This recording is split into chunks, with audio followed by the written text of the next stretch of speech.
అటువంటి సుగ్రీవుడు దక్షిణ దిక్కుకు వెడుతున్న వానరులకు అంగదుణ్ణి నాయకుణ్ణి చేసి పంపిస్తున్నప్పుడు తిరిగి హనుమని ఒక్కరిని వెనక్కి పిలిచి ఒక మాట అన్నారు. గతిర్వేగశ్చ తేజశ్చ, ఓ హనుమ, నీ యందు మాత్రమే గతి, వేగము, తేజస్సు ఉన్నాయి. లాఘవంచ మహాకపేహే, ఇవే కాదు, నీకు లంఘన శక్తి ఉన్నది. ఇది ఎటువంటిదో తెలుసా? మారుతశ్చ మహౌజసః, నీ తండ్రి అయినటువంటి వాయుదేవుడున్నాడే, ఆయనకి ఎటువంటి శక్తి ఉన్నదో అటువంటి శక్తి ఒక్క నీయందు మాత్రమే ఉన్నది. వాయుదేవుని కుమారుడవు కనుక ఆయన యొక్క గతి అలా ఉంటుంది. గతి అంటే వేగం. వాయువు ఎంత వేగంగా వెళ్ళగలరో నువ్వు అంత వేగంగా వెళ్ళగలవు.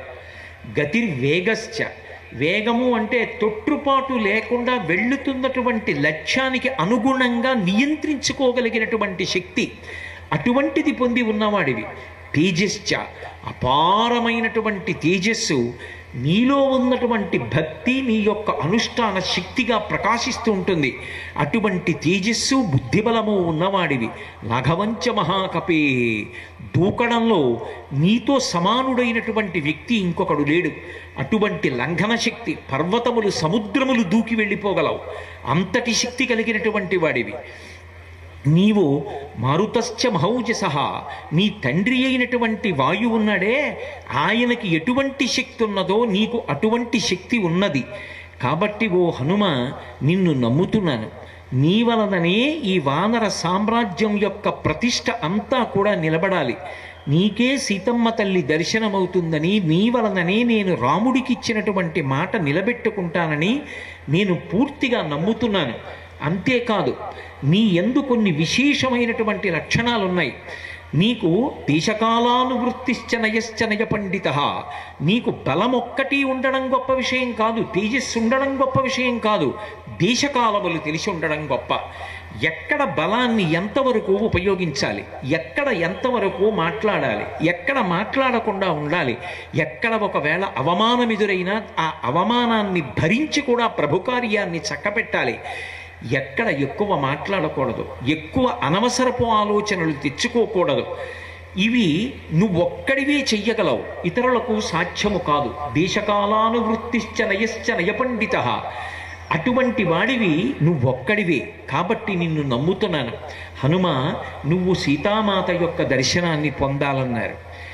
రామచంద్రమూర్తికి నిజానికి హనుమ అంతటి గొప్పవారు అన్న నిర్ణయం ఎందుకు కలిగింది అంటే, ఆయనకి ప్రభు అయినటువంటి సుగ్రీవుడు హనుమని నమ్మారు. నమ్మి నీయందు ఈ గుణములు ఉన్నాయి కాబట్టి నువ్వు మాత్రమే సీతమ్మ దర్శనం చేస్తావంటున్నాడు. తన దగ్గర పనిచేసేటటువంటి వాళ్ళు ఇన్ని కోట్ల మంది ఉన్నా, ఇన్ని కోట్ల మంది, అది సుగ్రీవుడి యొక్క వ్యక్తిత్వానికి, సుగ్రీవుడి స్నేహధర్మానికి, ఆయన ఇచ్చిన మాట నిలబెట్టుకోవడానికి, ఆయన జీవితంలో అగ్ని పరీక్ష లాంటి సందర్భం, ఇన్ని కోట్ల మంది ఉన్నా ఆయన మాత్రం నమ్ముతున్నది ఎవరిని అంటే హనుమ ఒక్కరినే నమ్ముతున్నారు. హనుమన్ ఒక్కరినే పిలిచి సుగ్రీవుడు మాట్లాడుతున్నాడు. నిజంగా అటువంటి సమయంలో ఏ వ్యక్తికైనా సరే అతిశయం కలుగుతుంది. చూశావా, ఇన్ని కోట్ల మందిని పంపిస్తున్నాడు, కానీ ప్రభువు నమ్మింది మాత్రం నన్నే. నా గుణకీర్తనం చేశాడు, నాకు ఈ గుణములు ఉన్నాయన్నాడు, నాతో సమానుడు లేడన్నాడు. కాబట్టి వీళ్ళ మాట నేను వినేదేమిటి? ఏదో బాగుండదని యువరాజైన అంగదుణ్ణి నాయకుడిని చేశాడు, నేను వీళ్ళని లెక్క పెట్టక్కర్లేదు, నా త్రోవన నేను వెళ్ళవచ్చు, వీళ్ళు నాతో సమానంగా దూకగలరా, నాతో సమానంగా రాగలరా అని వెంటనే తిరస్కరించి తన మార్గంలో తాను వెళ్ళవచ్చు. కానీ మీరు కిష్కింధకాండ పరిశీలించండి, ఎంత మర్యాదగా మాట్లాడాలో, ఎంత మర్యాదగా ప్రవర్తించాలో అంత మర్యాదగా ప్రవర్తిస్తారు తప్ప ఎక్కడా కూడా ఎవ్వరిని అతిక్రమించరు. సుగ్రీవుడు తనని తన ప్రభువు ఇంత పొగిడిన, రెండు చేతులు జోడించి ప్రభువుకి నమస్కరించి తన కార్యాన్ని సాధించగలిగినటువంటి శక్తి కలగాలని పరమేశ్వరుణ్ణి ధ్యానం చేసి వెళ్ళగలిగినటువంటి వినయం స్వామి హనుమకొక్కరికే సొత్తు. జీవితంలో అనేక సందర్భాల్లో మనం పొగడబడవచ్చు, కానీ ఆ పొగడ్త ఎలా ఉండాలి అంటే, మనం వృద్ధిలోకి రావడానికి, మనం కార్యసాధన యందు ఊంచుకోవడానికి కావలసినటువంటి ఒక ధైర్యాన్ని పుంజుకోవడం వరకు మాత్రమే దాన్ని స్వీకరించాలి. పెద్దలు భుజం తట్టి, ఏం పర్వాలేదురా నాయనా, నీ రంగంలో నువ్వు ముందుకెళ్ళు, పరమేశ్వరుడు ఉన్నాడు, మేమున్నాం అన్నారనుకోండి, మీరు దాన్ని అక్కడ వరకే స్వీకరించాలి. వారు నా వెనక ఉన్నారు, నాకేం బెంగ, నేను చేసినది తప్పు కాదు, నేను చేసినది మంచి, కాబట్టి నేను ఇలాగే ముందుకు వెడతానన్నంత వరకే పనికి రావాలి తప్ప నా అంత మొనగాడెవరున్నాడంటున్నారని చెప్పి అపార్థం చేసుకుంటే ఆ అహంకారం చాలా ఉత్తరక్షణంలో పడిపోయేటట్టు చేస్తుంది. హనుమ జీవితాన్ని పరిశీలిస్తే, హనుమ విజయాలు పరిశీలిస్తే ఆయన యొక్క వినయం ఏమిటో, తనని ప్రభువే పొగిడినా కూడా ఎంత మర్యాదగా ఉంటారో ఆలోచించవచ్చు. సుగ్రీవుడే నమ్మాడు, వెంటనే రామచంద్రమూర్తి నమ్మారు. హనుమని దగ్గరికి పిలిచారు. పిలిచి ఆయన చేతిలో ఉన్నటువంటి ఉంగరాన్ని తీసి హనుమ చేతిలో పెట్టారు. ఇచ్చి అంగుళీయం అభిజ్ఞానం, ఆ అంగుళీయం ఉంగరం అభిజ్ఞానంగా నీకు సీతమ్మ తల్లి దర్శనమైనప్పుడు సీతమ్మ తల్లి నిన్ను నమ్మడానికి ఇది చాలా ఉపయోగపడుతుంది, అందుకని నీకు ఈ ఉంగరాన్ని ఇస్తున్నాను. కాబట్టి అంగుళీయమభిజ్ఞానం రాజపుత్రాహ పరంతప, పరంతపుడైనటువంటి రామచంద్రమూర్తి ఉంగరాన్ని హనుమ ఒక్కరి చేతిలోనే పెట్టారు. మీరు ఒక్కటి ఆలోచించండి, నన్ను సుగ్రీవుడు నమ్మాడు, నన్ను రాముడు నమ్మాడు, రాముడి ఉంగరం ఇన్ని కోట్ల మంది వానరులలో నా ఒక్కడి దగ్గరే ఉంది అంటే సీతమ్మ దర్శనం నాకొక్కడికే అవుతుంది అన్న అహంకారం హనుమ కించిత్ పొంది ఉంటే ఆ ఉంగరాన్ని చిటికిన వేలికి పెట్టుకోవచ్చు, ఆ ఉంగరాన్ని ఉత్తరీయానికి తీసి ముడేసుకోవచ్చు. కానీ మీరు కిష్కింధకాండ పరిశీలించండి, ఇది నా ప్రభువు, నా స్వామి, నా తండ్రి, నా దైవం, నా గురువు అయినటువంటి రామచంద్రమూర్తి యొక్క చేతి ఆభరణం, ఇది జగద్రక్షకత్వం చేస్తుంది, అటువంటి చేతి ఉంగరం అని దాన్ని తీసి ఆయన జుట్టు కొప్పులో ఇమర్చుకొని వెళ్ళారు. నేను తీసుకొచ్చి అన్నమాట ఎందుకు, మళ్ళీ అదో అతిశయం. మీరు నాకు తీసుకొచ్చి భగవద్గీత ఇచ్చారనుకోండి, నేను మంచినీళ్లు తాగిన ఎంగిలి గ్లాసు పక్కన అది పెట్టాననుకోండి, నేను అసలు భగవద్గీత పుస్తకం పుచ్చుకోవడానికి అయోగ్యుణ్ణి. ఎంగిలి మంచినీళ్ల గ్లాసు భగవద్గీత ఒకే చోట పెట్టిన వాడికి భగవద్గీత పుచ్చుకునేటటువంటి అధికారం ఎక్కడుంది? పవిత్రమైన వస్తువుని ముట్టుకునేటప్పుడు, పవిత్రమైన వస్తువుని ఉంచేటప్పుడు ఎంత పవిత్రమైన స్థానంలో ఉంచాలో అంత పవిత్రమైన స్థానంలో ఉంచినప్పుడే ఆ అవతల వ్యక్తిలో ఉన్నటువంటి వినయము ప్రకటనమవుతుంది. హనుమ రామచంద్రమూర్తి ఉంగరాన్ని ఎక్కడా ఉంచకుండా తన యొక్క జుట్టు ముడిలో ఉంచుకొని తలలో ధరించి వెళ్ళారు అంటే ఆయన ఎంత వినయశీలు, ఆయన ఎందు కించిత్ కూడా. ఎందుకంటే ఒకవేళ హనుమలో అతిశయం ఉన్నా వాల్మీకి మహర్షి వ్రాయలేదేమోనండి అంటారేమో. వాల్మీకి మహర్షి ఎక్కడ చిన్న విషయాన్ని కూడా దాచలేదు. మీకు నేను ఒక ఉదాహరణ చూపిస్తా. తాసాం ఏకాంత విన్యస్తే చైనాం చైనే శుభే దదర్శ రూపసంపన్నాం అపరాసకపి ప్రియం. రావణుడితో అనేక మంది పడుకుని ఉండగా మండోదరి ఒక్కతే వేరే హంసతూలికా తల్పం మీద పవిత్రంగా పడుకుని ఉంటే బహుశా ఈమె సీతమ్మ అయ్యుండవచ్చు అని సంతోషపడిపోయినటువంటి హనుమ అస్ఫోటయామాస శుచుంబపుచ్చం ననందచిక్రీడ జగౌ జగామ స్తంభానరోహాత్ నిపపాత భూమౌ నిదర్శయన్ స్వాం ప్రకృతిం కపీనాం అన్నారు మహర్షి.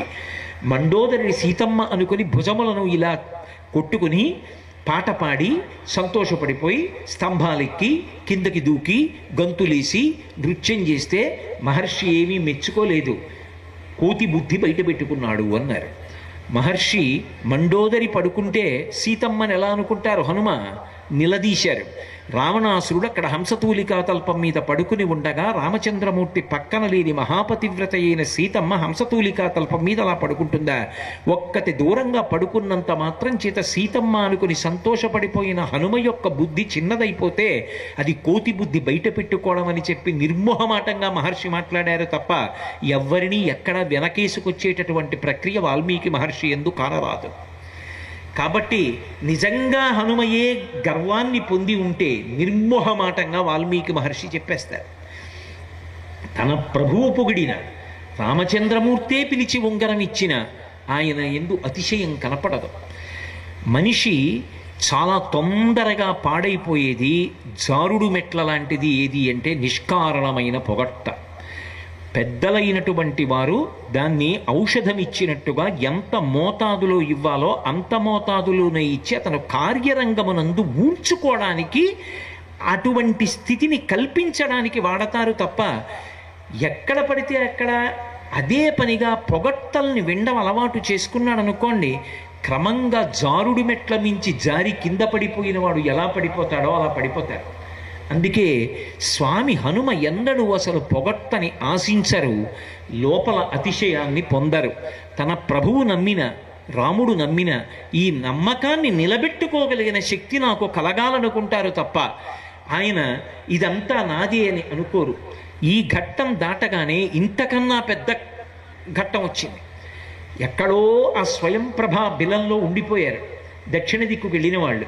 వేళ దాటిపోయింది, బయటిగా వచ్చారు. 100 యోజనముల సముద్రం ఎదురుగుండా కనపడుతోంది. వానరులు అందరూ ఉత్తర తీరంలో కూర్చున్నారు.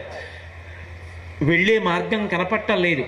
100 యోజనముల సముద్రాన్ని ఎవరు దాటుతారని అడిగితే ఎవరి మానాన వారే, కొంత దూరం వెళ్ళగలనన్నవారే కానీ పూర్తిగా దాటుతానన్న వాళ్ళు లేరు. ఒకవేళ అంగదుడి లాంటి వాడు దాటినా నేను మళ్ళీ తిరిగి వస్తానని ధైర్యంగా చెప్పలేదు. అటువంటప్పుడు ఎవరు 100 యోజనముల దూరాన్ని దాటగలరని బాధపడి కూర్చుంటే ఇన్ని వానరములలో ఒక్క వానరము కూడా దాటలేకపోతున్నానంటుంటే స్వామి హనుమ ఒక్కరే ఏమీ మాట్లాడకుండా మౌనంగా ఆ సముద్రపు ఒడ్డున ఇసుకలో కూర్చుని ఉన్నారు. అక్కడికి వెళ్ళినవాడు జాంబవంతుడు. జాంబవంతుడు అంటే సామాన్యుడు కాడు, వానరులలో మహావృద్ధుడు. బ్రహ్మగారు ఆవలిస్తే బ్రహ్మాంశ సంభూతుడై వచ్చినవాడు. అందుకే వానరులలో ఒక పెద్దరికం ఉన్నవాడు. అటువంటి జాంబవంతుడు హనుమ దగ్గరికి వెళ్ళి ఒక మాట అన్నారు. నాయనా హనుమ, నువ్వు కూడా ఇలా కూర్చుంటే ఏమనుకోవాలి? దేవలోకంలో ఉండేటటువంటి అప్సర స్త్రీలలో శ్రేష్ఠురాలైనటువంటి పుంజికస్థల ఒక శాపం కారణంగా ఈ భూలోకంలో వానర స్త్రీగా పుట్టింది. అంజనాదేవి అన్న పేరుతో పుట్టి నీ తండ్రి అయినటువంటి కేసరికి భార్య అయింది. ఆమె ఎందు వాయుదేవుడికి ఔరసపుత్రుడివై నువ్వు జన్మించావు. నీకు అపారమైనటువంటి బలపరాక్రమాలు ఉన్నాయి. ఎంతటి బలపరాక్రమములు కలిగిన వాడివి అంటే నువ్వు తలుచుకుంటే ఈ లోకంలో అపారమైనటువంటి వేగము కలిగినటువంటి వారు ఇద్దరే ఉన్నారు. ఒకడు వాయుదేవుడు, రెండవ వాడు గరుత్మంతుడు. వాయుదేవుడు గరుత్మంతుడు ఎంత వేగము కలిగిన వారో అంతకన్నా వేగంగా వెళ్ళగలిగినటువంటి శక్తి కలిగినటువంటి వాడవై కూడా నువ్వు ఏమీ చేతకాని వాడిలా ఇలా కూర్చుంటే వానరజాతి పరువు ప్రతిష్టలు ఏమైపోతాయి? సీతమ్మ జాడ కనిపెట్టగలిగినటువంటి వాడివెవరు?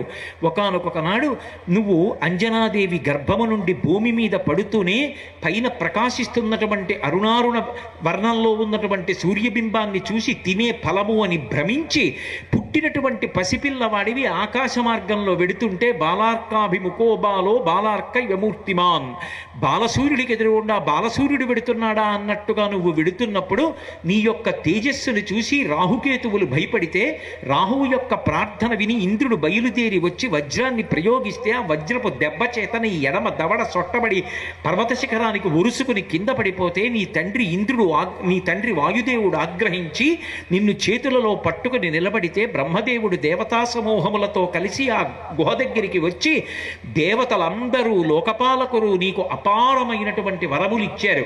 బాల్యంలో నీకు అంత బలం ఉంటే మునుల యొక్క కార్యాల్ని పాడు చేస్తున్నావని మునుల యొక్క శాపకార చేత నీ యొక్క బలము నీకు తెలిసి రాలేదు. కానీ నీతో సమానమైనటువంటి బలము కలిగిన వాడు లోకంలో లేడు. ఒకానొకప్పుడు నేను కూడా అపారమైనటువంటి బలము కలిగిన వాడనే. సాక్షాత్ శ్రీ మహావిష్ణువు ఒకానొక నాడు ఆయన వామనమూర్తిగా వచ్చి 3 అడుగుల చేత భూమిని ఆకాశాన్ని కొలవడానికి పెరిగిపోతే ఇంతంతైవటుడు ఇంతయ్యి మరుగుతానింతయ్య భోవీధిపై అంతైతో యజమండలగ్రమణ కల్లంతై ప్రభారాశిపై అంతై చంద్రునకంతయ్యి ధ్రువునిపై అంతై మహర్వాటిపై అంతై సత్యపదోన్నతుండగుత బ్రహ్మాండాంత సంవర్ధి అయ్యి అన్నట్టుగా పెరిగిపోతే ఆయనకి 21 మార్లు ప్రదక్షిణ చేసిన వాడను. క్షీరసాగర మథనం జరిగినప్పుడు యావత్ భూమండలంలో ఉన్నటువంటి ఓషధులను తీసుకొచ్చి పాలసముద్రములో వేసిన వాడను. కానీ ఇవాళ ఓపిక లేదు, నేను సముద్రాన్ని దాటలేను. దాటగలిగిన శక్తి ఉండి కూడా నువ్వు ఇలా కూర్చుంటే ఎవరు కాపాడతారు? హనుమాన్ హరిరాజస్య సుగ్రీవశ్చ సమోహ్యపి రామలక్ష్మణయోశ్చాపి తేజసాచ బలీన చ. పొగడడానికి చెప్పట్లేదు, పరమ సత్యాన్ని చెప్పాడు జాంబవంతుడు ఆ రోజున. ఓ హనుమ, నీ గురించి నువ్వేమనుకుంటున్నావో, నువ్వెవరో తెలుసా? అసలు సహజముగా కోతులకు రాజువు నువ్వే. సుగ్రీవశ్చ సమోహ్యపి, సుగ్రీవుడితో సమానమైన బలపరాక్రమములు. అసలు యథార్థముగా చెప్పవలసి వస్తే అంతకన్నా ఎక్కువ బలపరాక్రమములు ఉన్నవాడవు. అంతేకాదు రామలక్ష్మణయోశ్చాపి తేజసాచ బలీన చ. రామలక్ష్మణులిద్దరి యొక్క తేజస్సు బలము ఎటువంటివో, నీ యొక్క తేజస్సు బలము అంతకన్నా కించిత్ కూడా తక్కువ కావు. వాళ్లతో సమానమైనటువంటి బలము తేజస్సు కలిగిన వాడివి. అటువంటి వాడివి చేతకాని వాడిలా కూర్చుండిపోతావా? లే, నీ యొక్క తేజస్సుని పుంజుకో. ఉత్తిష్ట హరిషార్దూలా లంఘయస్వ మహార్ణవం పరాహి సర్వభూతానాం హనుమన్యా గతిస్తవ. ఈ లోకములో ఉన్నటువంటి ఏ ప్రాణికి కూడా నీకున్నటువంటి తేజస్సు కానీ నీకున్న లంఘన శక్తి కానీ లేదు. నా మాట నమ్ము. లే, నీతో సమానంగా ఎగరగలిగినటువంటి వాళ్ళు ఈ లోకంలో లేరు. వానర కార్యాన్ని సాధించు, సుగ్రీవుడి యొక్క మాట నిలబెట్టు, వానరుల యొక్క పరువు ప్రతిష్టల్ని నిలబెట్టమంటే ఇంతమంది వానరులు అలా నిలబడిపోయి చూస్తుంటే ఇంత బలపరాక్రమములు తనకి ఉన్నాయని శాపవిమోచనమై తెలుసుకున్నటువంటి హనుమ ఒక్క దూకి నా అంతటి వాణ్ణి నేనని వానరుల వంక గేలిగా నవ్వినా మనం ఎవ్వరం తప్పు పట్టడానికి వీల్లేదు. ఈ మాటలు జాంబవంతుడు చెప్తే అతిశయాన్ని పొందలేదు సరికదా. రెండు చేతులు జోడించి వానర వృద్ధులందరి వంక తిరిగి పేరు పేరున నమస్కరించారని వాల్మీకి మహర్షి రచించారు. అది ఆయన వినయం. ఇంత క్లిష్ట స్థితిలో ఎవరూ సాధించలేని కార్యాన్ని నువ్వు ఒక్కడివే సాధించగలవన్నప్పుడు లేచి నిలబడి పెద్దలకు నమస్కరించారు తప్ప నా అంతటి వాడను నేనని కనుబొమలు ఎగరవెయ్యలేదు. సమకాలీన సమాజం కాదు, దేశకాలముల యందు ఎప్పుడైనా సరే ఎంత సాధించినా ఒక వ్యక్తి ఎంత వినయంగా బ్రతకాలో నాకేం తెలుసు, నేనేం సాధించాను మహాత్ములతో పోలిస్తే, హనుమతో పోలిస్తే నేను సాధించినదేపాటి, నాకున్నదేపాటి అని పోల్చుకున్న నాడు అతిశయం దగ్గరికి రాకుండా వినయంగా బ్రతకగలిగినటువంటి లక్షణం అబ్బుతుంది. మహానుభావుడు బయలుదేరుతూ అంటారు, యథార్థమునకు గరుత్మంతుడు సముద్రం మీద ప్రయాణం చేస్తూ పాములను తన నోటితో కరచుకుని పోవడం నేను అనేక పర్యాయాలు చూశాను. వాయువుతో గరుత్మంతుడితో సమానమైనటువంటి బలపరాక్రమములు కలిగిన వాడను. మేరు పర్వతానికి అనేక పర్యాయములు ప్రదక్షిణం చెయ్యగలను. సూర్యుడితో కలిసి బయలుదేరి ఉదయాత్రి నుంచి అస్తాద్రికి ఆయన కన్నా ముందు వచ్చి ఆయన అస్తాద్రికి రాకముందు మళ్ళీ అభిముఖంగా వెళ్ళగలిగినటువంటి శక్తి కలిగినటువంటి వాడను. గరుత్మంతుడితో పోటీపడి ఆయనతో సమానంగా వెళ్ళగలిగినటువంటి వాడను. యువతల వైపున నిలబడి అవతల వైపు అంచు ముట్టుకోగలిగిన వాడను. జలములతో పర్వతములతో నిండిన ఈ భూమిని అంతటినీ కూడా కంపింప చెయ్యగలిగిన వాడను. అపారమైన వేగంతో సముద్రలంఘనం నేను చేస్తున్నప్పుడు నా తొడల వేగానికి పర్వతములు చూర్ణములైపోతాయి. సముద్రము యొక్క కెరటములన్నీ కూడా పైకెత్తబడినప్పుడు లోపల ఉన్నటువంటి ప్రాణులు, పడుకున్న మనిషి బట్ట నిద్రలో గాలికి ఎగిరిపోతే గుప్తముగా ఉండవలసిన అవయవములు పైకి కనపడినట్టుగా సముద్రము లోపల ఉన్న భూతములు కనపడేటట్టుగా వేగముతో ప్రయాణించగలిగినటువంటి వాడను.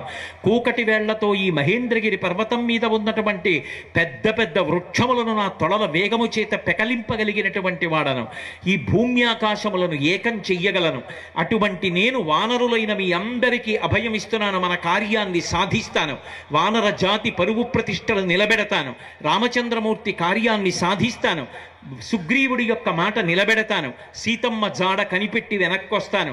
మీరందరూ కూడా స్వాంతన పొందండి, బెంగ పెట్టుకోకండి. ఇదిగో నేను ఇప్పుడే వెళ్ళొస్తానని చెప్పి మహానుభావుడు వానరులు బెంగ పెట్టుకోకుండా ఉత్సాహపడి సంతోషం పొందడానికి ఉన్న సత్యాన్ని చెప్పారు తప్ప తాను అతిశయం పొంది మాత్రం ఎక్కడా మాట్లాడలేదు.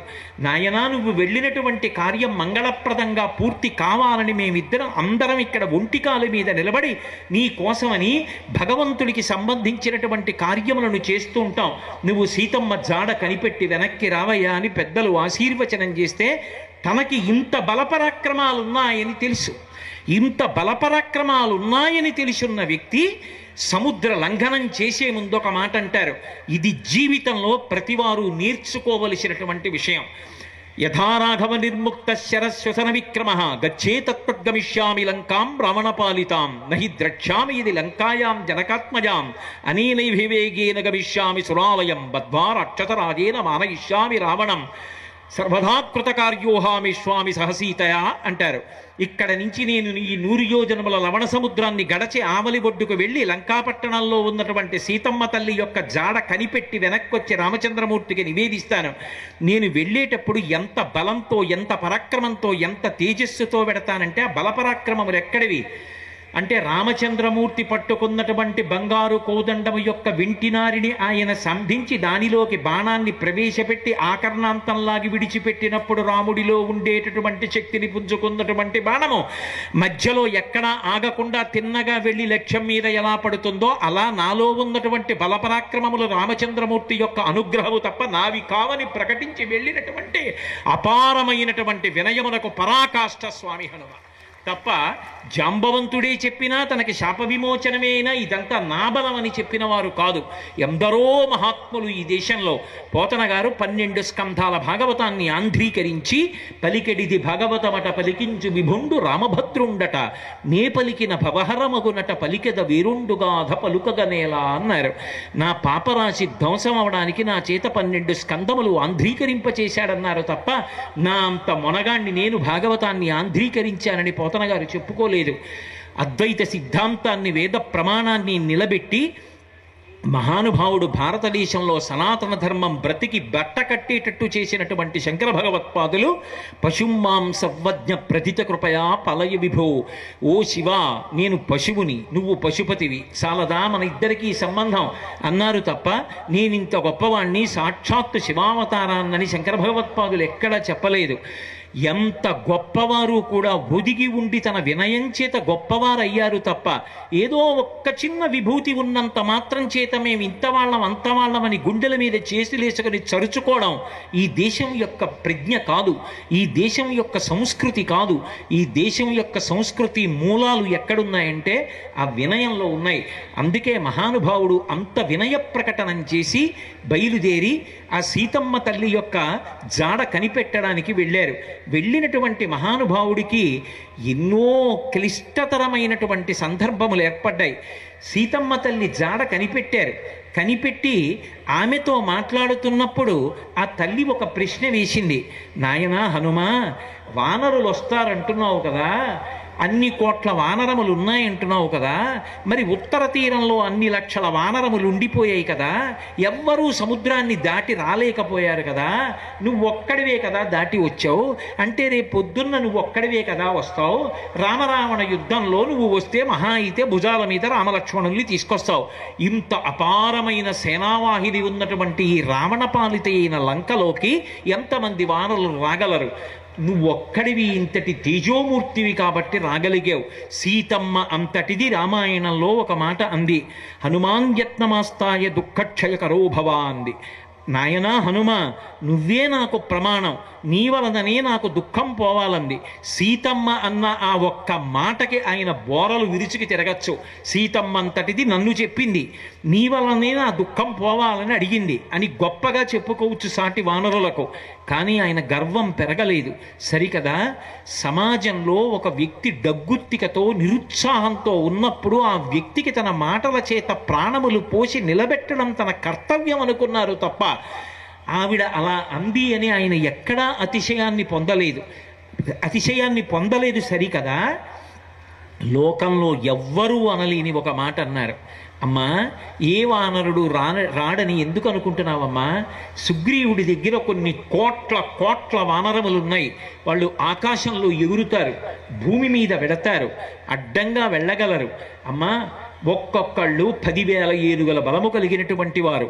అంతటి అపార బలము కలిగినటువంటి వానరులు ఈ భూమి మించి లంకాపట్టణంలోకి ప్రవేశించడం, సముద్రాన్ని దాటడం పెద్ద విశేషమా?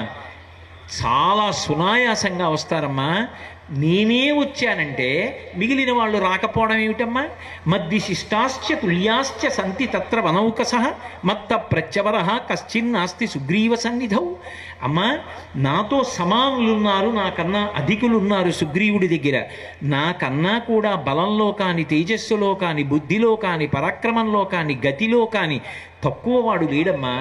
తల్లి నీకు తెలియదా, అంతఃపుర స్త్రీల దగ్గరికి పంపించేటప్పుడు అందరికన్నా తక్కువ బలం ఉన్నవాడిని పంపిస్తారు.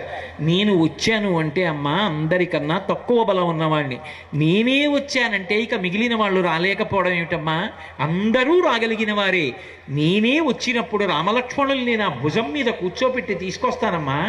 ఆ రామలక్ష్మణులు వచ్చి బాణప్రయోగం చేస్తే రావణుడు నిహతుడైతే నిన్ను తీసుకెళ్ళి మళ్ళీ సామ్రాజ్య పట్టాభిషేకం చేసుకుంటాడమ్మా రాముడు అని ఓదార్చారు తప్ప సీతమ్మ తల్లి అడిగిందని పొంగిపోయి నిజమేనమ్మా ఏమొస్తారమ్మా వాళ్ళందరూ అలా నీరసపడిపోయారమ్మా, ఓడు 50 యోజనాలు అన్నాడు, ఓడు 60 యోజనాలు అన్నాడు, ఆఖడికి మా యువరాజు అంగదుడు కూడా ఇక్కడికి వస్తే మళ్ళీ తిరిగి వెళ్ళలేదన్నాడమ్మా, నేను ఒక్కడే వచ్చానమ్మా, చూద్దాంలే అయినా కూడా ఏం బెగ్గబెట్టుకోకు అనో మాట అనొచ్చు. కానీ ఆయన అలా అనలేదు. నాతో సమానులున్నారు, అధికలున్నారు తప్ప నాకన్నా తక్కువ వాళ్ళు లేరన్నారు. అది కేవలం కథగా రామాయణాన్ని ప్రవచనంగా రామాయణంగా చదవడం కాదు. స్వామి జీవితంలో హనుమ విజయ గాథలో ఆయనలో ఉన్నటువంటి గొప్ప గుణమైనటువంటి ఒకటి వినయం. దాన్ని పరిశీలనం చేసినప్పుడు అందులో కోటో వంతు వినయం మనకు అబ్బినా మన జీవితాలు ప్రశాంతంగా ఉంటాయి, మిగిలిన వాళ్ళ జీవితాలు ప్రశాంతంగా ఉంటాయి. ఆ తల్లి ఎన్ని పరీక్షలు పెట్టింది సుందరకాండలో. ఏది నీ ఉపాసన బలం ఏమిటి చెప్పు, రాముడు ఎలా ఉంటాడు నాకు చెప్పు, లక్ష్మణస్వామి ఎలా ఉంటాడు నాకు చెప్పు, యాని రామస్య లింగాని లక్ష్మణస్య చ వానర, ఏది రాముడి గుర్తులు ఎలా ఉంటాయి చెప్పు, లక్ష్మణుడి గుర్తులు ఎలా ఉంటాయి నాకు చెప్పు అని అన్ని ప్రశ్నలు వేసింది. రామలక్ష్మణులు ఎలా ఉంటారు అనేటటువంటి దాన్ని అంగ ప్రత్యంగములను వర్ణించి చెప్పి ఇంత సాధించినటువంటి వ్యక్తి, రాముని యొక్క ఉంగరం తన దగ్గర తప్ప ఎవ్వరి దగ్గర లేనటువంటి వ్యక్తి, దక్షిణ సముద్రాన్ని లంఘించి రాలేక మిగిలిన వాళ్ళు చతికిల పడిపోతే తానొక్కడే దాటి వచ్చినటువంటి మహానుభావుడు, సీతమ్మ తల్లి యొక్క చేతిలో ఉంగరాన్ని ఉంచేటప్పుడు వానరోహం మహాభాగే దూతో రామస్య ధీమతః రామనామాంకితం చేదం పశ్య దేవ్యంగుళీయకం ప్రత్యయార్థం తవానీతం తేన దత్తం మహాత్మన. అమ్మా నేను తెచ్చిన వాడిని వానరోహం మహాభాగే, నేను వానరుణ్ణమ్మా అన్నారు తప్ప కనీసం తన పేరు కూడా చెప్పుకోలేదు. అమ్మా హనుమని తీసుకొచ్చానమ్మా అని కూడా అనలేదు. నేను కేసరి పుత్రుణ్ణమ్మా అని చెప్పలేదు, అంజనా నందనున్నమ్మా అని చెప్పలేదు. వానరోహం మహాభాగే దూతో రామస్య ధీమతః, బుద్ధిమంతుడైన రాముని యొక్క దూతనమ్మా, దూతో రామస్య ధీమతః రామనామాంకితం చేదం పశ్య దేవ్యంగుళీయకం ప్రత్యయార్థం తవానీతం తేన దత్తం మహాత్మన సమాస్విషి భద్రం తే క్షీణ దుఃఖ పలాహ్యసి. అమ్మా ఇది అభిజ్ఞానమమ్మా, రాముడు పంపించిన ఉంగరమమ్మా, దీన్ని స్వీకరించి అమ్మా స్వాంతన పొందు, నీకు తొందరలో శుభం కలుగుతుంది, నీ యొక్క దుఃఖమంతా మటుమాయమైపోతుందమ్మా అని చెప్పేటప్పుడు అంత వినయంతో వానరోహం, నేను వానరుడను అని చెప్పారు తప్ప, నేను రామదూతను అని చెప్పారు తప్ప ఎక్కడా కూడా తన పేరు కూడా చెప్పుకోలా, తన తండ్రి పేరు చెప్పలా, తన తల్లి పేరు చెప్పలా, నేనింత బలపరాక్రమములు కలిగిన వాడనని చెప్పలా. ఆయన వినయమునకు ఆయనే సాటి. అనితర సాధ్యమైన కార్యాన్ని సాధించారు. గృహీత్వా ప్రేక్షమాణాసా భర్తుక్కర విభూషణం భర్తార వివసంప్రాప్త జానకీ ముదితాభవత్ అంటారు మహర్షి. చాలా కాలం తర్వాత అనుకోకుండా అకస్మాత్తుగా రామచంద్రమూర్తి వస్తే రామదర్శనాన్ని పొందినటువంటి సీతమ్మ తల్లి ఎలా సిగ్గుపడి బుగ్గలు ఎర్రపడతాయో అలా ఉంగరాన్ని చూసినప్పుడు ఆ తల్లి లజ్జ పొందితే దుఃఖం పోయి సంతోషించినటువంటి సీతమ్మ తల్లి యొక్క దర్శనం పొందినటువంటి వాడు మహాపురుషుడైనటువంటి హనుమ ఒక్కరే. అటువంటి వ్యక్తి అయ్యుండి తనని పొగడవలసిన అవసరం లేకుండా ఎప్పుడు ఎత్ర ఎత్ర రఘునాథ కీర్తనం తత్ర తత్ర కృతమస్తకాంజలిం, రామనామం చెప్పేటప్పటికి తల ఉంచుకుని కూర్చుని మురిసిపోయి కన్నుల వెంట ఆనంద ధారలు విడిచిపెట్టేటటువంటి వినయశీలి మహానుభావుడు స్వామి హనుమ.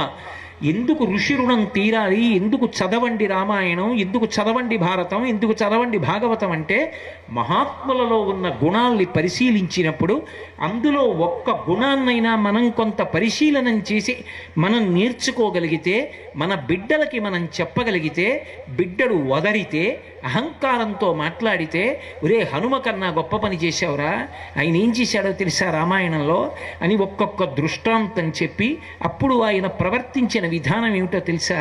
ఆయన కన్నా గొప్పవాడివిరా, ఆయనని నమ్ముకున్న బ్రతికిన జాతిరా మనది, బ్రతుకుతున్న జాతిరా మనది. అహంకరించకు, వినయంతో ప్రవర్తించడం నేర్చుకో అని బిడ్డలకి చెప్పిన నాడు, మనం అలా ప్రవర్తించిన నాడు మనం పిల్లలకి ఆదర్శంగా నిలబడతాం. వాళ్ళు కూడా ఆ వినయంతో ప్రవర్తించేటటువంటి అవకాశం కలుగుతుంది. అందుకే సనాతన ధర్మంలో గురు శిష్యులకు 2 విచిత్రమైన పేర్లు ఉన్నాయి. గురువుకి వినీతుడు అని పేరు, శిష్యుడికి వినేయుడు అని పేరు. అసలు మొట్టమొదట తన గురువు చెప్పినటువంటి మాటల వలన తనకేమీ తెలియదని వినయంతో ప్రకాశించేటటువంటి వాడు గురువు. గురువుగారిని చూసి గురువుగారి దగ్గర వినయాన్ని మొట్టమొదట నేర్చుకున్నవాడు శిష్యుడు. విద్యాభ్యాసమునందు గురు శిష్యుల మధ్య కానీ, తండ్రి కొడుకుల మధ్య కానీ, తల్లి బిడ్డల మధ్య కానీ, సమాజమునందు ఏ వ్యక్తి ఎందు కానీ ఉండి తీరవలసిన లక్షణం ఏమిటంటే ఆ వినయం. ఆ వినయం అన్నది ఒక్కటి లేకపోతే మిగిలినవి ఎన్ని ఉండనివ్వండి అవి ప్రకాశించవు. మంచి దాహంతో ఉన్నా అది చల్లటి నీటి కడవ అయినా దాన్ని ఒక నాగుపాము చుట్టుకుని ఉంటే ఎవరు ఎలా దగ్గరికి వెళ్ళరో, అలా అహంకారగ్రస్తమైనటువంటి వ్యక్తి దగ్గరికి ఎవరు వెళ్ళడానికి ఇష్టపడరు.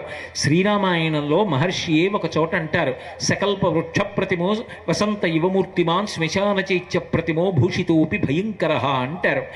ఎక్కడో ఒక చోట ఒక గొప్ప మేడ కట్టారు. ఒక వ్యక్తి ఆ ఊరిలో పెళ్లి చేయవలసి వచ్చింది. అయ్యా, ఆడపెళ్లి వారికి మగపెళ్లి వారికి విడిదివ్వాలండి, మీకు ఆ ఊరిలో గొప్ప భవనం ఉందని విన్నాను, మీరు ఆ తాళం చెవి ఇస్తారా, భవనం వాడుకుంటానన్నాడు. అయ్యో, చక్కగా వాడుకోండి, పాలరాతితో నిర్మాణం చేశాను 50 గదుల ఇల్లు, అదొక్కటి చాలు మీకు విడిదికి, తీసుకోండి అని తాళం చెవులు ఇచ్చాడు. ఎక్కడండి ఇల్లు అన్నాడు. శ్మశానం మధ్యలో కట్టాను, వెళ్ళండి అన్నాడు. ఎవరైనా పెడతాడా? అది ఎంత హర్మ్యమైతే మాత్రం శ్మశానంలో ఉన్నటువంటి ఇంట్లో ఒక్క గంట ఎవడైనా నివసిస్తాడా? ఎన్ని గుణములు ఉన్నప్పటికీ కూడా అహంకారం ఒక్కటి ఉన్నదా? శ్మశాన చైత్య ప్రతిమో భూషితోపి భయంకర. విద్య వినయముతో కలిసి ఉన్నదనుకోండి, దానిని మించినటువంటి భూషణము లోకంలో ఇంకొకటి లేదు. మాతా సమన్నాస్తి శరీర పోషణం, చింతా సమన్నాస్తి శరీర శోషణం, భార్యా సమన్నాస్తి శరీర తోషణం, విద్యా సమన్నాస్తి శరీర భూషణం. అమ్మలా శరీరాన్ని పోషించేటటువంటి వ్యక్తి లోకంలో ఉండదు. అలాగే భార్యలా శరీరానికి సంతోషాన్ని ఇచ్చేటటువంటి వ్యక్తి లోకంలో ఉండదు. అలాగే చింతలా శరీరాన్ని శోషింపచేసేటటువంటిది లోకంలో ఉండదు. ఏ భూషణములు మెడలో కానీ శరీరమునకు కానీ అలంకరించుకోకపోయినా విద్య లాంటి భూషణము లోకంలో ఇంకొకటి ఉండదు. విద్య అన్న మాటకు అర్థం కేవలం చదువుకుని ఉండడము అని కాదు, వినయముతో కూడిన విద్య అని అర్థం. ఆ వినయం లేదనుకోండి, అది త్రాచుపాము చుట్టుకున్నటువంటి చల్లటి నీటి కడవ, శ్మశానములో ఉన్నటువంటి చైత్యం. ఆ వినయం ఎక్కడుందో అక్కడ 10 మంది చుట్టూ చేరుతారు. ఆ వినయం ఎక్కడుందో ఆ వ్యక్తి సమాజమునకు దార్శనికుడు అవుతాడు. ఆ వ్యక్తిని మిగిలిన వాళ్ళందరూ ఆదర్శంగా తీసుకుంటారు. నిజంగా అనితర సాధ్యమైనటువంటి కార్యక్రమములను సాధించినటువంటి వ్యక్తి జీవితంలో ఒక్కసారి కూడా అసలు అతిశయాన్ని పొందలేదు అంటే, అసలు హనుమ జీవితాన్ని పరిశీలనం చేస్తే మనం తెల్లబోతాం. శ్రీరామాయణంలో అత్యంత క్లిష్టమైన సందర్భం ఒకటి ఏర్పడింది. ఇంద్రజిత్ యుద్ధానికి వచ్చాడు. ఒకరోజు సాయంకాలం ఆయన యుద్ధానికి బయలుదేరి వచ్చాడు. ఆయన ఒక పెద్ద మర్రి చెట్టు యొక్క కొమ్మల మధ్యలోకి వెళ్ళి నికుంభలా హోమం చేస్తాడు. చేసి ఒక నల్లటి మేకని బలి ఇచ్చి పైకి లేస్తాడు. ఆయన అలా పైకి లేచాడా, ఆయనకి రథం సిద్ధమవుతుంది. ఒకసారి ఆ రథంలో కూర్చున్నాడా, ఇక ఎవ్వరికీ కనపడడం, అంతర్హితుడైపోతాడు. మేఘనాథుడు అని పేరు. మేఘమండలంలోంచి బాణ పరంపర కురిపించేస్తాడు. ఒకరోజు మధ్యాహ్నం వేళ అలా నికుంభలా హోమం చేయడానికి వెళ్ళాడు. ఆ హోమాన్ని పూర్తి చేశాడు. ఆయనకి దేవతానుగ్రహంగా స్వర్ణమయమైనటువంటి రథం వచ్చింది. ఆ రథం ఎక్కాడు, మేఘమండలంలోకి వెళ్ళిపోయాడు. ఎవ్వరికీ కనపడడు. ఆయన ఆ రోజు సాయంకాలం చేసినటువంటి యుద్ధానికి, మీరు రామాయణంలో కోటేశ్వరరావు గారు అబద్ధాలు చెప్పాడనుకుంటే యుద్ధకాండ పరిశీలించండి, 67 కోట్ల మంది వానరుల్ని కొట్టాడు. 67 కోట్ల మంది వానరులు మహావీరులైనటువంటి వారు రామలక్ష్మణులతో కలిపి పడిపోయారు. రాముడు కూడా, ఇతను మన లక్ష్మణకు దొరకడు, ఎక్కడో మేఘములలో అంతర్హితుడైపోయాడు. ఈ బాణములను ఓర్చడం వినా ప్రతిఘటించే అవకాశం లేదు. లక్ష్మణ ఓర్చుకుని స్పృహని పొంది ఉండు చాలు అని నేల పడిపోయాడు. ఒళ్ళంతా బాణాలు తూట్లు కింద కొట్టేశాయి. పూచిన మోదుగు చెట్టులా నెత్తురు కారిపోతోంది. ఒక్క వానరుడు యుద్ధభూమిలో లేచి తిరుగుతున్నవాడు లేడు. ఇంద్రజిత్ శక్తి తెలుసు కాబట్టి విభీషణుడు వెళ్ళిపోయాడు, దొరకలేదు. స్వామి హనుమ ఏ అస్త్రము చేత బంధింపబడరు కాబట్టి హనుమ ఒక్కరే ఉన్నారు. మిగిలిన వానరులు శ్లోకంలో వాల్మీకి మహర్షి చెప్పినది 67 కోట్ల మంది వానరులు జాంబవంతుడితో కలిసి పడిపోయారు. ఇంతమంది వానరులు, కొంతమందికి కాళ్ళు తెగిపోయాయి, చేతులు తెగిపోయాయి, కంఠాలు తెగిపోయాయి, వీపులు తెగిపోయాయి, నెత్తురు నదులై ప్రవహిస్తోంది.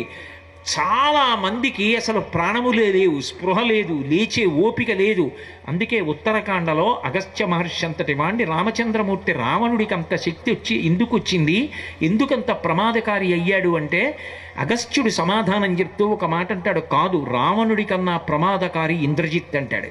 యుద్ధకాండ పరిశీలిస్తే నిజంగా ఇంద్రజిత్ యుద్ధం చూస్తుంటే, వాడి మాయలు చూస్తుంటే మనకి భయం వేస్తుంది. అంతటి భయంకరమైన యుద్ధం. అటువంటి ఇంద్రజిత్తు 67 కోట్ల మందిని కొట్టాడు ప్రదోష వేళకి. అందరూ పడిపోయారు. సంతోషంగా విజయశంఖాన్ని పూరించుకుంటూ లంకాపట్టణంలోకి వెళ్ళిపోయాడు. అయిపోయింది నాన్నగారు, రామలక్ష్మణులతో సహా వానరుడన్నవాడు లేడు, పడగొట్టాను యుద్ధభూమిలో అన్నాడు. విభీషణుడు ఒక్కడే ఉన్నాడు. స్వామి హనుమ వచ్చి పక్కన చేరారు.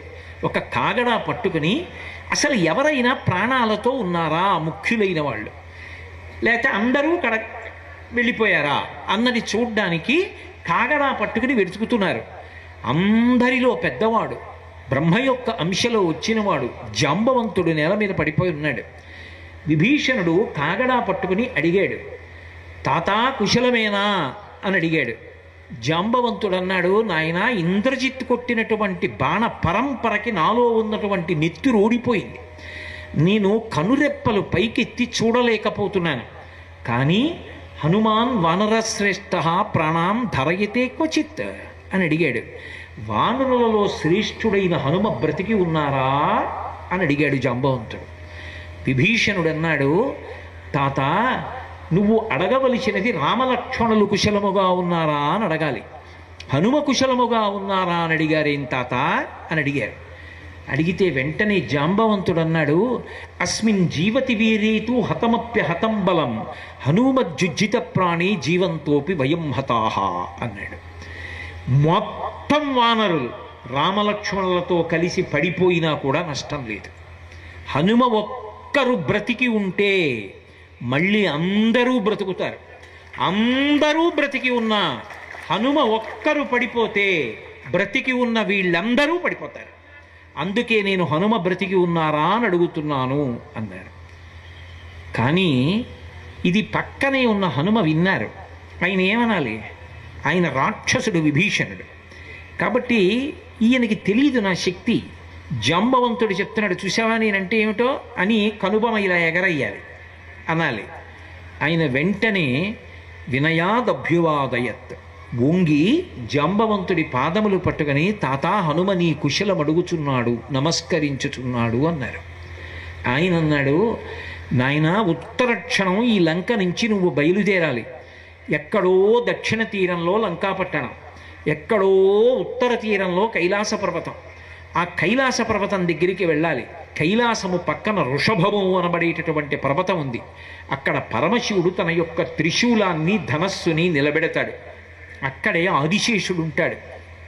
అక్కడే ఒక వేదిక మీద విశ్వకర్మ సూర్యుడి యొక్క తేజస్సు పెరిగిపోతే ఆ ఉరిపిడి పట్టి కొంత తేజస్సుని తగ్గించేశాడు.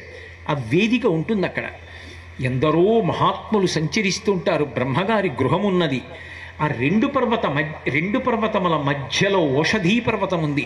ఆ ఓషధీ పర్వతంలో 4 ఓషధులు ఉన్నాయి.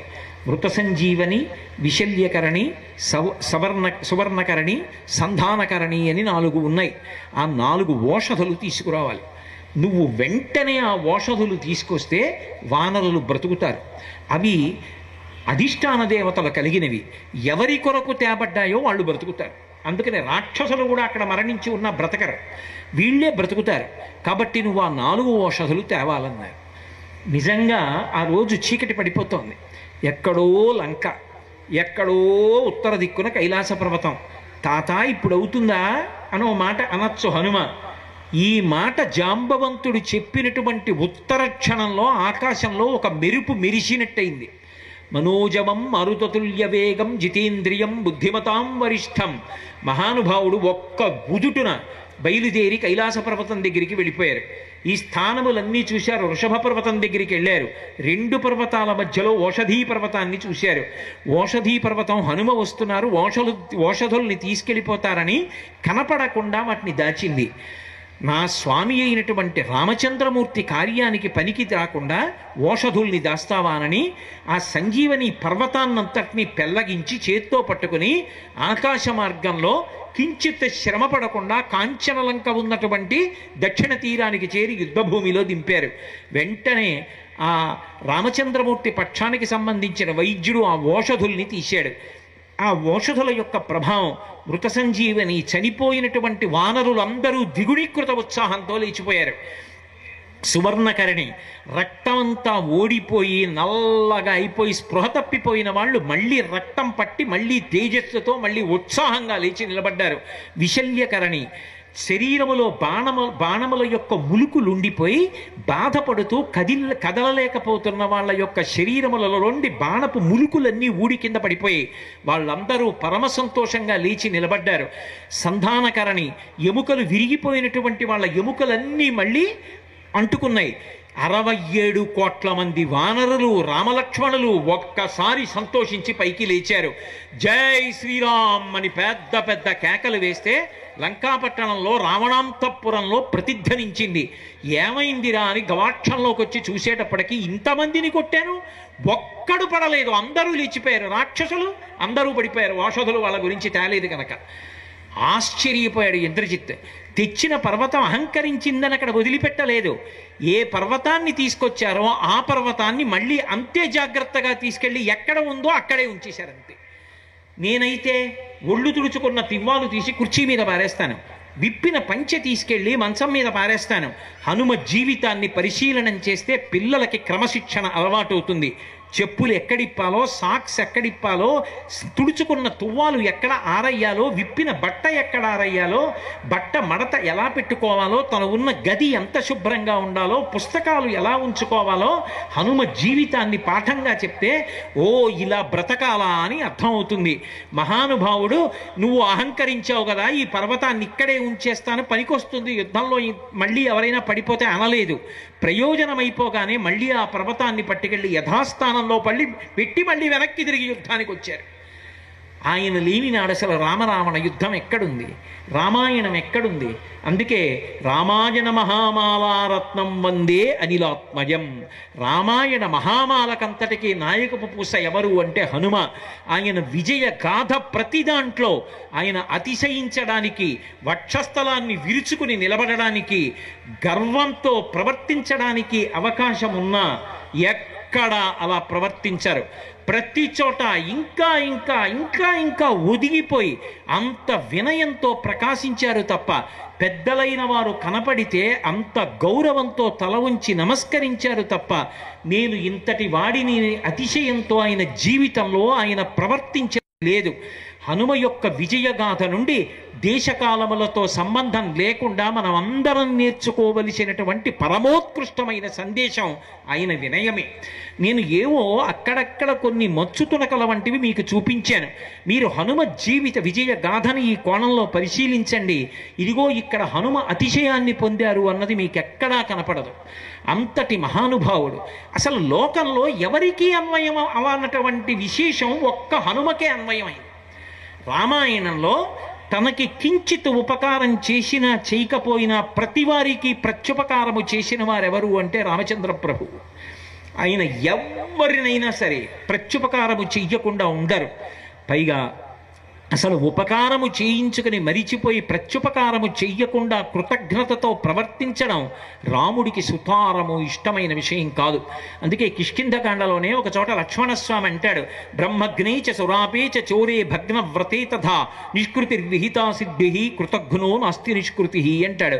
బ్రహ్మహత్య చేసిన వాడికి, దొంగతనం చేసిన వాడికి, సురాపానం చేసిన వాడికి ఒక వ్రతం చేస్తాను అని నీళ్లు ముట్టుకుని ప్రతిజ్ఞ చేసి వ్రతం చెయ్యకుండా వ్రత భంగం చేసిన వాడికి కూడా ప్రాయశ్చిత్తం ఉందేమో కానీ ఒక ఉపకారమును పొంది ప్రత్యుపకారం చెయ్యవలసిన అవసరం వచ్చినప్పుడు ప్రత్యుపకారము చెయ్యకుండా ముఖం చాటేసుకు తిరిగినటువంటి కృతజ్ఞుడికి మాత్రం ప్రాయశ్చిత్తం లేదు.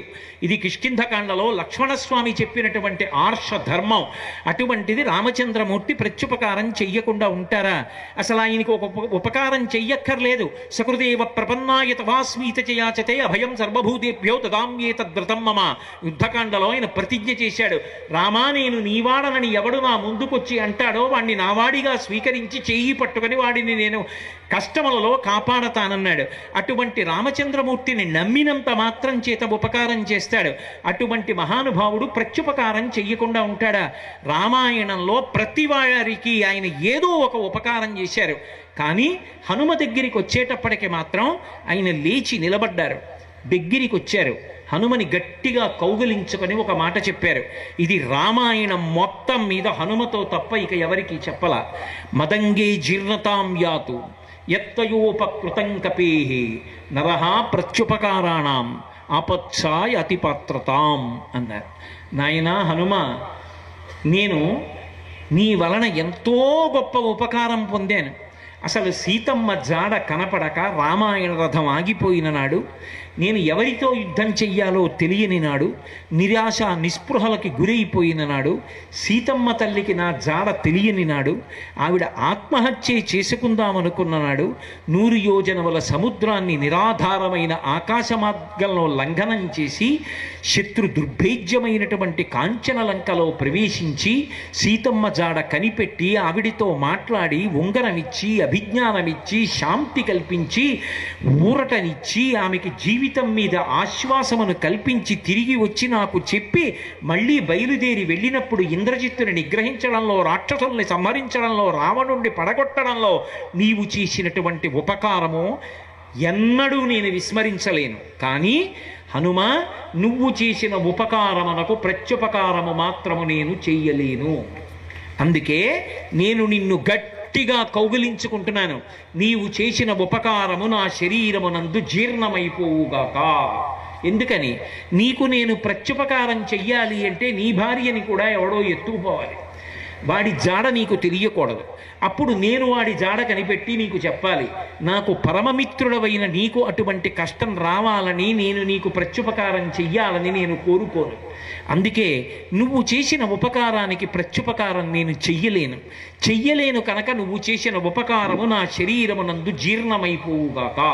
మదంగే జీర్ణతాం యాతు యత్తయోపకృతం కపేహే నరహ ప్రత్యుపకారాణం ఆపత్సాయ అతిపాత్రతాం. మళ్ళీ అటువంటి ఆపద వస్తే ప్రత్యుపకారం చెయ్యాలి, నీకు రాదు కూడా. ఉత్తరకాండలో అగస్త్య మహర్షితో మాట్లాడుతూ చెప్తారు, హనుమ ఉపకారం నేను ఎలా మర్చిపోగలను అని అడిగారు. సాధారణంగా మీరు ఆలోచించండి, లోకంలో రామాయణంలో రామచంద్రమూర్తి వంటి మహానుభావుడి చేత ఇంతటి కితాబు పొందినటువంటి వ్యక్తి రాముడి జీవితంలో నేను ఆయనకి కష్టం వచ్చినప్పుడు ఆదుకున్నానండి. ఆయన కష్టం గట్టెక్కడానికి నేనే కారణమండి. రామాయణ మహామాల రత్నం వందే అనిలాత్మజం నేనేనండి. రాముడు ఈ మాట అన్నాడండి అని చెప్పాలి. కానీ హనుమ ఏమంటారో తెలుసా? ఇవన్నీ ఆయన అలా అంటారు.